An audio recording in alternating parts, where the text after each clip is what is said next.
자, 이 시간 하나님께서 주신 말씀 함께 보겠습니다.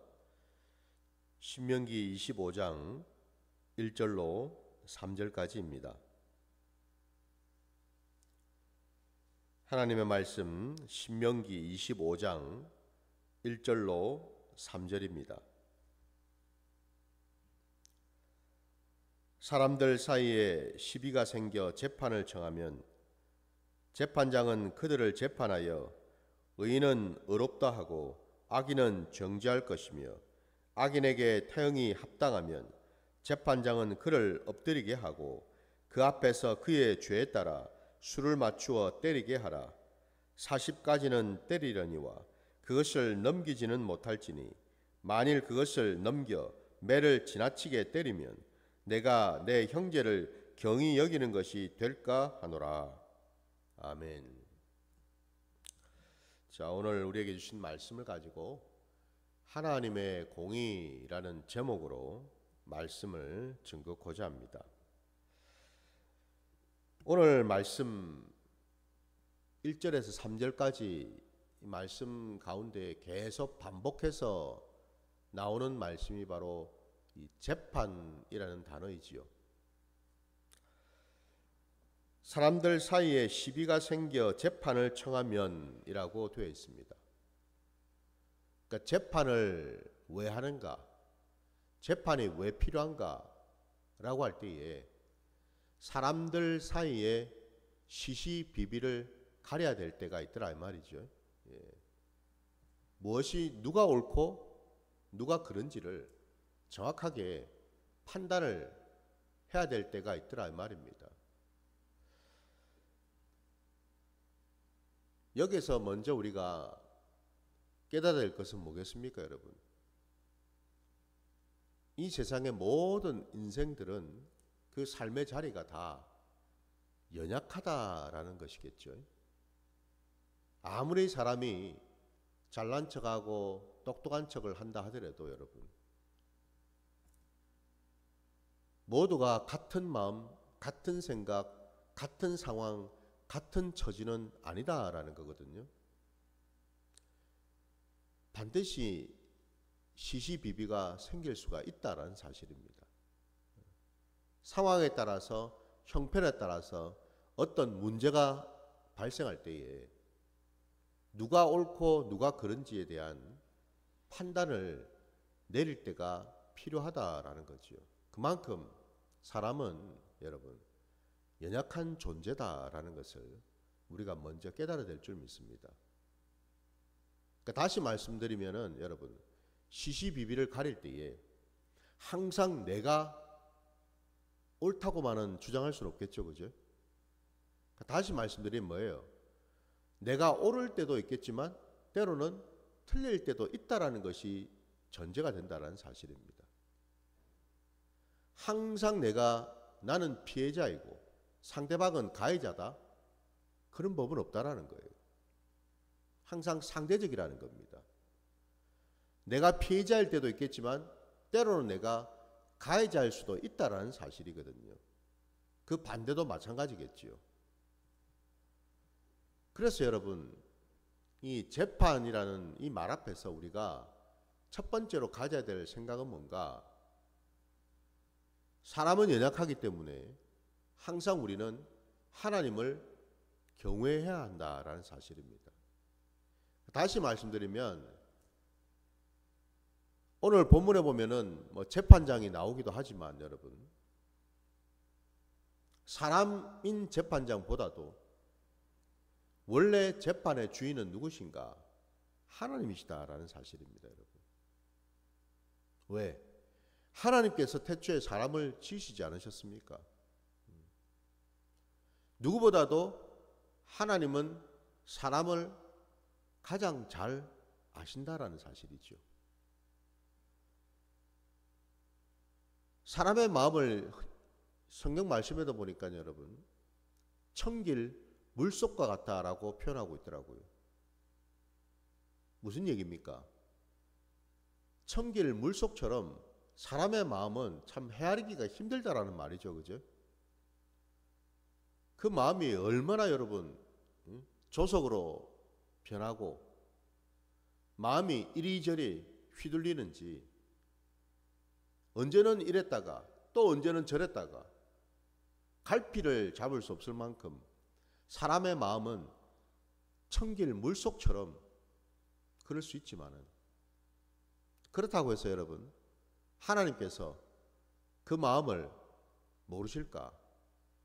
사람은 알 수 없어도 하나님은 다 알고 계시더라는 거죠.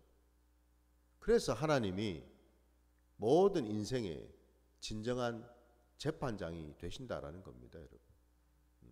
이걸 그래서 우리가 항상 인정을 해야 된다라는 거예요. 그러니까 오늘 본문에서 여러분 사람의 재판장이 나옵니다. 그 역시도 재판을 할 때에 자기 힘과 자기 노력과 자기 지식으로 재판을 하는 것이 아니다라는 거예요.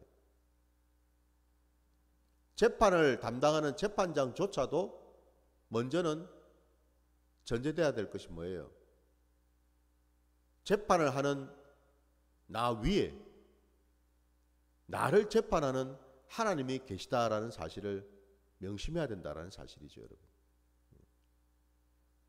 왜 제가 이 말씀을 드리냐면은 오늘 여러분 재판장이 누군가를 재판을 할 때에 25절 1절 그 하반절에 보시면은 의인은 의롭다 하고 악인은 정죄할 것이며 라고 되어 있습니다.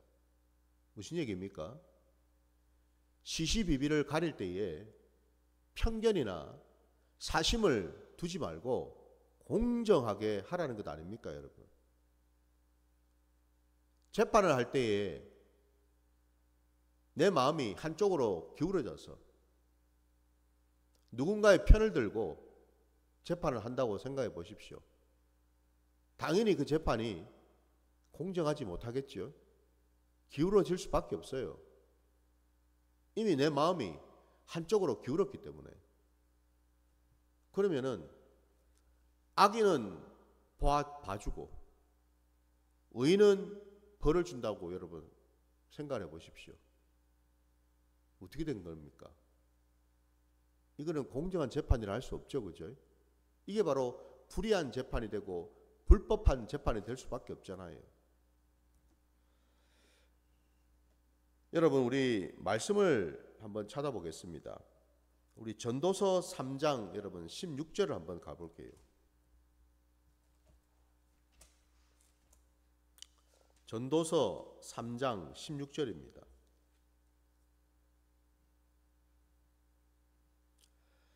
또 내가 해 아래에서 보건대 재판하는 곳 거기에도 악이 있고 정의를 행하는 곳 거기에도 악이 있도다 라고 말씀합니다.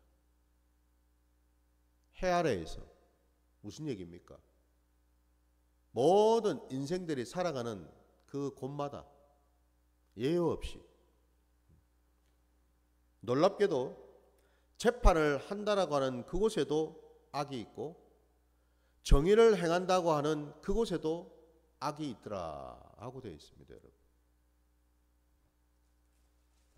그러니 여러분 우리가 분명히 알아야 될 것은 재판에도 여러분 재판정 안에도 악이 존재하더라는 겁니다, 여러분. 무슨 악입니까, 여러분? 재판을 굽게 하는 걸 말하겠죠. 말씀을 우리 잠시 더 한번 찾아볼까요? 잠언서로 한번 가보시기 바랍니다. 잠언 17장으로 17장 23절.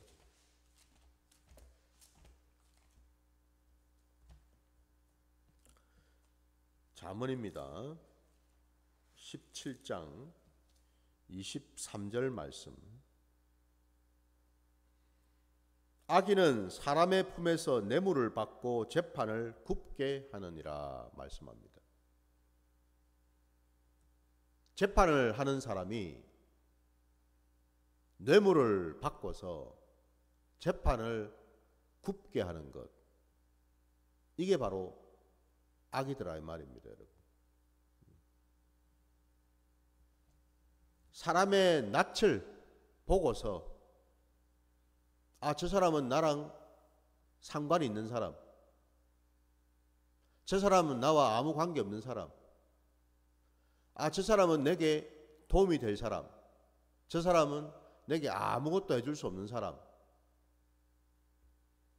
재판을 담당할 사람이 뇌물을 받거나 아니면은 자신의 이해관계에 따라서 자기에게 유익이 되면은 편의를 봐주고 아무런 유익이 되지 않는다 하면은 재판을 함부로 해버리고 이런 일들이 해아래에 있더라 이 말입니다, 여러분. 지금은 어떻습니까? 대한민국 이 땅에 있지요. 분명히 있지요. 여러분, 분명히 우리가 이걸 알아야 됩니다. 하나님 앞에서 재판을 하는 사람도 재판을 받는 사람도 모두가 다 하나님의 심판대 앞에 서야 된다는 사실입니다. 근데 그 중에서 여러분, 하나님의 그 심판대 앞에 서야 되는 자들 중에서 누가 더 책임이 클까? 하나님께서 누구에게 더 책임을 물으실까? 누구겠습니까, 여러분? 당연히 그 책임을 더 물을 자는 재판을 담당하는 그 사람이겠죠. 왜요? 하나님께서 그 사람에게 하나님이 가지고 계시는 권위, 그것을 그에게 주셨기 때문에 그렇죠, 그죠? 재판을 담당할 여러분 그 자격과 조건과 그 권위가 어디로부터 나옵니까? 세상으로부터 나오나요? 나로부터 나옵니까? 오늘날 여러분, 이 재판정 안에도 하나님을 경외하는 게 없다 보니까요, 온통 재판 자체가 인본주의 재판일 뿐이죠. 무슨 얘기죠? 재판관 자체가 여러분, 재판한다는 사람 자체가 하나님을 경외하지를 않다 보니까 온통 자기 힘과 노력으로, 자기 재주로 열심히 공부해가지고 사법고시 합격해서 좋은 실력으로 남들보다 나은 머리로 내가 판사가 되었다 이 말이에요. 그래서 그 판사의 자리에 앉아서 다른 죄인들을 판단한다 이 말입니다. 많은 법과 양심에 따라서 공정하게 판단을 한다고 하지만 여러분, 과연 그럴까? 전혀 그런 어떤 것이 없이 할까? 여러분, 사람은 하나님을 모르고 하나님을 인정하지 아니하고 하나님을 경외하지 아니하면은 절대로 공정하게 할 수가 없습니다. 그게 되질 않습니다. 그래서 하나님의 공의가 반드시 필요하다라는 거예요. 하나님의 공의는 뭘까? 아까 우리가 읽었던 25장 1절 말씀, 하반절에 나온 말씀 그대로입니다. 죄를 지은 악인에게는 벌을 주는 것이 마땅하죠. 그리고 의인은 그가 한 일대로 그 재판에서 이겨야 되지 않겠습니까? 한마디로 시시비비를 정확하게 판단하고 가리는 일을 해야 된다는 사실이죠. 세상 법정에서도 여러분 많은 사람들이 얘기를 합니다. 정말 법정에서 중요하게 해야 되는 것, 재판에서 정말 신경 써야 될 것이 뭔가? 시비를 가리는 것도 물론 중요하지만은 그보다 더 중요한 것은 뭐예요? 한 사람이라도 억울한 사람이 나타나서는 안 된다는 사실입니다. 잘못된, 그릇된, 굽어진 재판 때문에 한 명이라도 누명을 쓰거나 억울하게 판단을 받아서는 안 된다라는 거죠. 이거는 세상 사람들도 다 아는 상식입니다. 근데 하나님을 경외하지 아니하면, 하나님을 온전히 믿지 아니하면 여러분, 그 상식조차도 얼마든지 깨어질 수 있다라는 게 세상의 모습이라는 거예요. 지금 대한민국 땅에 여러분 그런 것들을 많이 보지 않습니까? 실제로 매스컴을 통해서 그런 것들을 봅니다, 여러분. 드러나지 않은 것들도 많겠죠. 드러나는 것도 있겠지만, 그래서 저는 성경을 볼 때마다 무릎을 칠 수밖에 없는 것이, 어쩌면은 하나님의 말씀은 이렇게도 정확할까? 이 세상 돌아가는 이 모습이 어쩌면은 하나님의 말씀 그대로 나타나고 있을까? 놀랄 수밖에 없습니다. 그도 그럴 것이 하나님이 이 세상을 다스리고 계시기 때문이죠. 하나님의 지혜와 하나님의 경륜으로 이 세상을 감찰하시고 우리 심령을 감찰하고 계시기 때문이죠. 그러니 하나님 앞에 무엇을 감추고 숨길 수가 있겠습니까? 그죠? 오늘 본문에 여러분, 악인을 정죄할 때에 재판장이 그에게 태형을 내리게 될 때가 있다고 되어 있어요.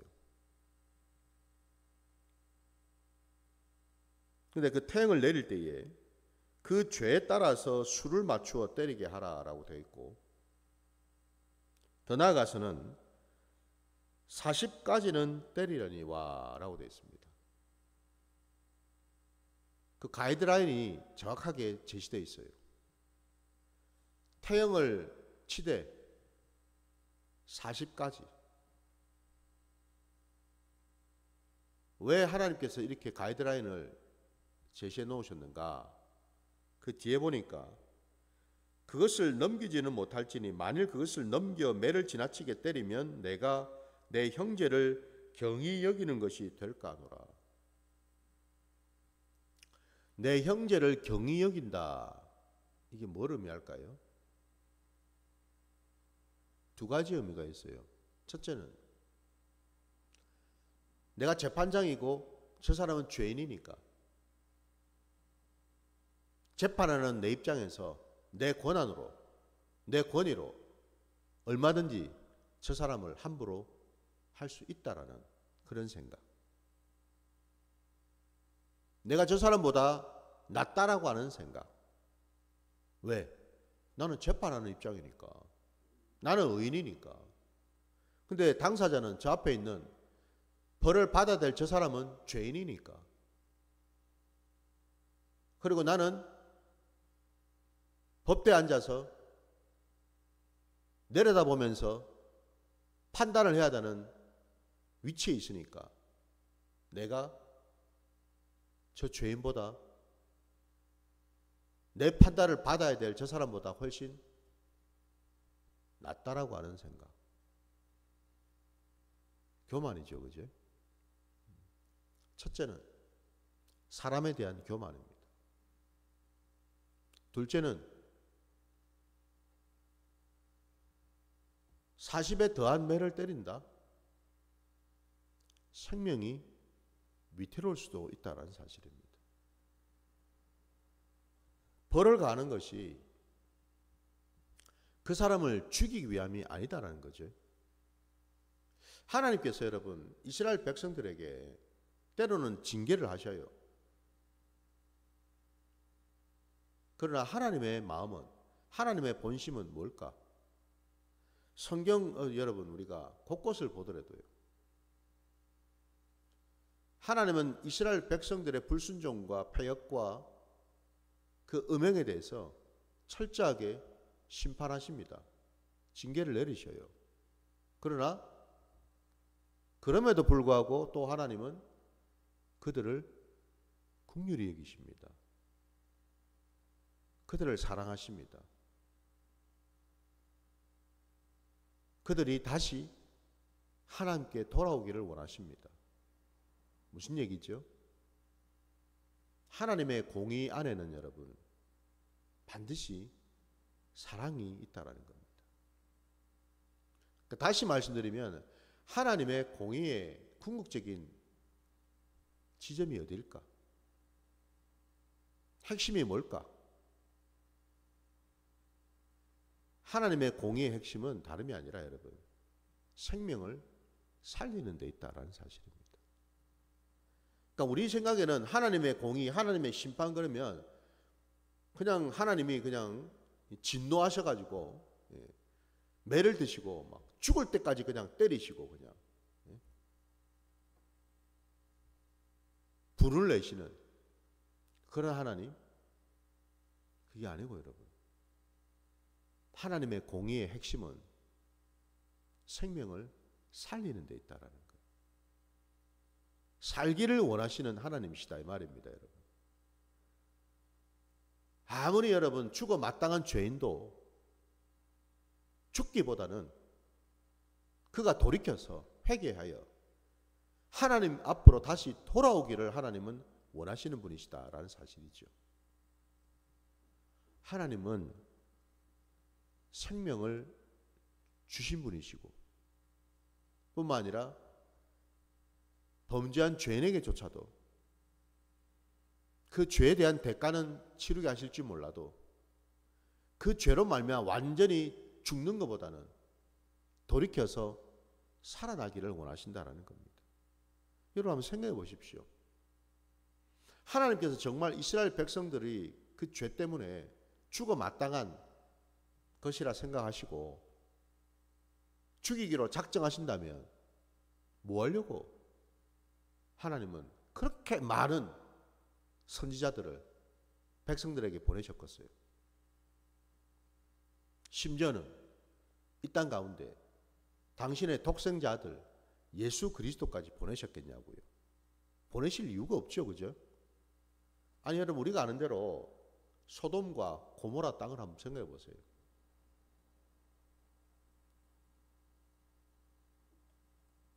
아브라함이 하나님께 기도했던 것처럼 정말 그 땅에 의인 10명이 있었더라면 하나님은 그 땅을 멸하지 않으셨을 겁니다. 멸하는 것이 목적이 아니고 그곳에 의인이 있기를 하나님은 원하셨다 이 말이에요. 근데 결론은요. 소돔과 고모라 그 땅은 유황불 심판으로 완전히 망하지 않았습니까? 그 이유가 여러분 거기에는 죄가 관영한 것보다도 그곳에 의인이 없었기 때문이다라는 사실이죠. 이게 핵심 아닙니까 여러분? 하나님께서 정말 죄인을 미워하시고 죄인을 죽이기로 작정하신다면 굳이 이 땅에 주님이 오실 이유가 없으시다라는 거예요. 그냥 멸하시면 되지 않습니까? 그냥 우리 하나님은 모든 것을 하실 수 있는 분이신데 그냥 멸하시면 돼요. 굳이 사람을 계속 보내실 필요가 없어요. 하나님의 사람을 돌이켜라 돌이켜라 돌아와라 회개하라 말씀하실 필요가 없지 않습니까? 그냥 멸하시면 돼. 근데 끝까지 인내하시면서 심지어는 선지자들까지 보낸 선지자들까지 다 그냥 죽여버리고 불순종하고 말을 듣지 않으냐니 이제는 당신의 독생자 아들까지도 내어주시면서 돌이키게 하신 분이 우리 하나님 아버지신 줄 믿습니다. 거기에 다름이 아니라 하나님의 공의와 하나님의 사랑이 함께하고 있더란 말이죠. 그래서 오늘 이 본문에 여러분 세상의 재판 거기에도 하나님의 공의와 하나님의 사랑이 반드시 있어야 된다는 사실이죠. 재판을 할 때에 정말 하나님을 경외하고 있는가? 정말 하나님의 말씀에 순종하고 있는가? 이게 중요하겠죠. 더 나아가서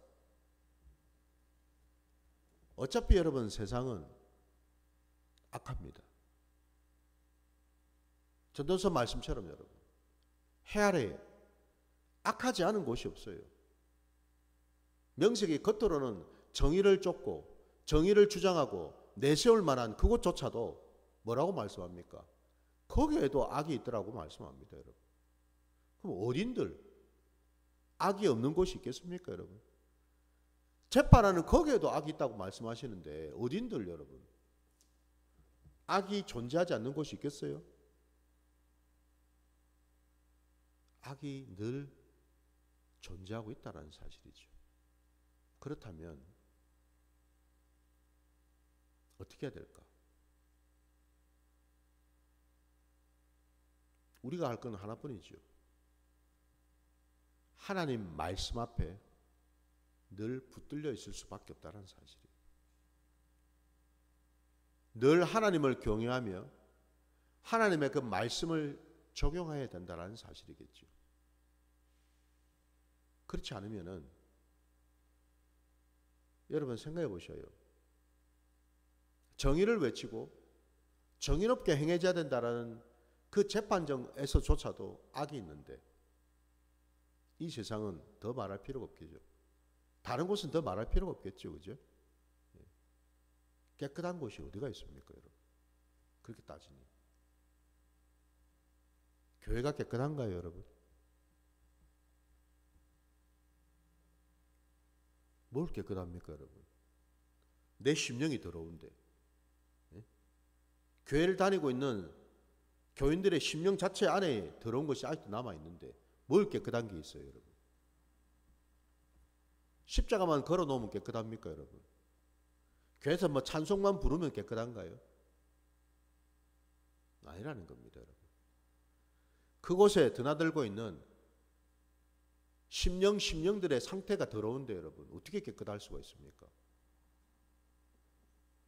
목사의 심령이 더러운데 여러분 성도의 심령이 더러운데 어떻게 교회가 깨끗할 수가 있어요? 중요한 것은 뭡니까, 여러분?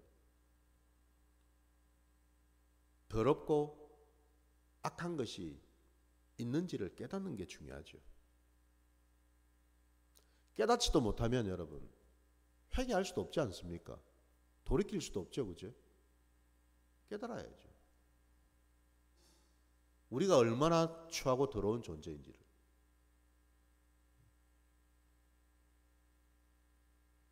그걸 깨달을 때 비로소 우리는 하나 앞에 나아가서 무릎을 꿇고 회개할 수가 있겠죠. 그래서 여러분 우리가 뭐 이 재판에 뿐만 아니고 여러분 재판이라는 게 따지고 보면 뭐예요? 하나님 앞에서 나를 보여드리는 것 아닙니까, 여러분?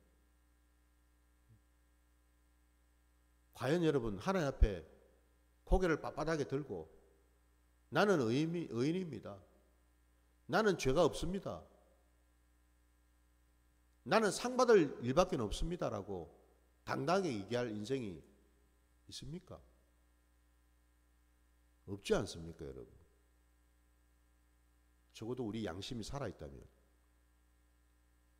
그렇다면 사실은 여러분 저도 우리 모두가 이 땅을 사는 동안에 할 거라고는 뭐가 있겠습니까, 여러분?